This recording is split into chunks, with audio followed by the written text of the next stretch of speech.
Hombre, si midiera 1,70 m me gustaría jugar de primera línea, de lateral, pero no. Estoy muy contenta en el extremo y jugando de central.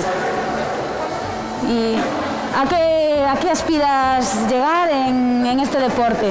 A dónde te gustaría llegar? As miñas aspiracións dentro do balonmán é intentar mellorar o máximo posible nesta temporada e pasarmo moi ben co meu equipo.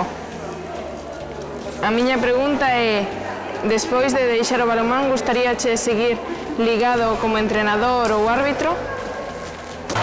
Me gustaría seguir vinculada al balonmano o bien entrenando en un equipo base de alguna otra forma, ya que el balonmano es algo que forma parte de mi vida desde que soy muy pequeña. ¿Cómo te definirías como jugador? Pois como xogador intento definirme como un bon compañeiro, un mal xogador con ganas todos os días, as ganas nunca as perdemos.